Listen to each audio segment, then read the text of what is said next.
বিসমিল্লাহির রহমানির রহিম। পরিবেশনায় ও পরিচালনায় দিক দিগন্ত। কোরআনকে নিষেধ করবা, তুমি নিষিদ্ধ হয়ে যাবা। কোরআনের উপর হাত ধরবা, তোমার হাত আল্লাহ অবশ করে দিবেন। এরপরে আল্লাহ বলছেন, রুব্বামা ইয়াউদ্দুল্লাযীনা কাফারু লাউ কানু মুসলিমিন। সমস্ত কাফেররা মৃত্যুর পরে আফসোস করবে, আমরা যদি মুসলমান হতাম। আপনাদের কি সমস্যা? আপনারা কোথায় যাচ্ছেন গো? এই যে সোনা চামড়া, আমি কি সোনা মানের পুঁথি নিয়ে বসছি? এই বেয়াদবি করলেন কেন? কোরআন শরীফ যত নরম তত গরম। শরীয়তের কোনো কারণ ছাড়া যাবা, চিত্তয়া বিছনায় পড়ে থাকবা মাসকে মাস।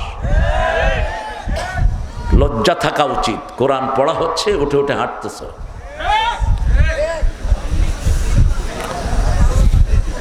রুব্বামা রুব্বামা রুব্বামা রুব্বামা ইয়াউদ্দুল্লাযীনা কাফারু।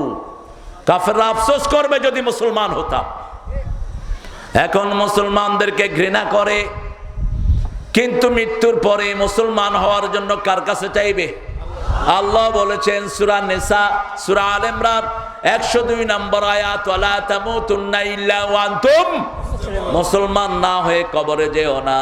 কবর খুব কঠিন জায়গা, কাউকে চিনবে না। কবর চিনবে শুধু নামাজ, কবর চিনবে শুধু কোরআন, কবর চিনবে সেজদা, ঠিক না বা ঠিক? কবর চিনবে মানুষের আমানত, মানুষের টাকা মেরেছো। কবর তোমাকে এমন চাপ দিবে, তোমার হাড্ডি এই পাশেরটা ওই পাশে চলে যাবে। তোমার জন্য কবর সংক্ষিপ্ত হয়ে যাবে। আর ভালো কাজ করেছো, মাথার কাছে বসে থাকবে কোরআন, পায়ের কাছে বসে থাকবে দান সদকা, ডান হাতে থাকবে নামাজ, বাম হাতে থাকবে যাকাত। এই আমলগুলো তোমার পাশেই বসে থাকবে। কোরআন পড়ো নাই, মাথার কাজ শূন্য। মাটি সবাইকে চাপা দিতে আসবে। ডান থেকে চাপ দেয়, বাম থেকে, সামনে থেকে, পিছন থেকে।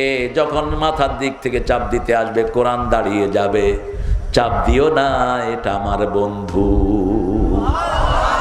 সকাল সন্ধ্যায় আমার বন্ধু আমাকে পড়েছে, প্রতি রাতে আমার বন্ধু সূরা মুলক পড়েছে। রাসূল বলছেন 5 ব্যক্তিকে কবরে কোনো কষ্ট দেয়া হবে না। কয় ব্যক্তি? 5 ব্যক্তি কবরের আযাব ফ্রি। কবর ফ্রি মানে হলো আখিরাত পুরা নাজাত, পুরা বিনা হিসাবে বেহেশত। যার কবর নাজাত পেয়ে গেল, সে চিরস্থায়ী নাজাত পেয়ে গেল। আউয়ালু মানাজিল মিন মানাজিলিল কুবুর, আখিরাত। কিয়ামতের প্রথম ধাপ হলো কবর। প্রথম ধাপ কি?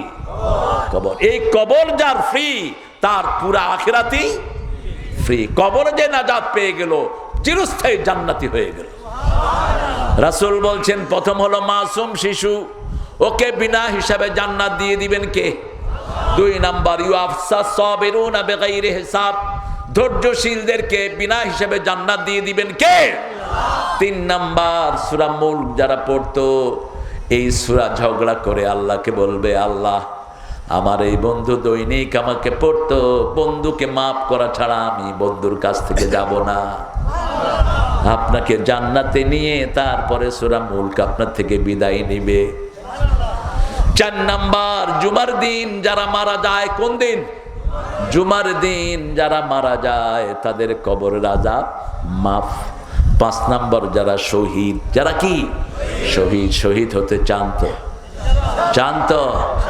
আমাদেরকে মৃত্যুর ভয় দেখে লাভ নাই। আমি কাফনের কাপড় মাথায় নিয়ে চলি। আমরা কে কে শহীদ হতে চান হাত তুলে দেখা দেন।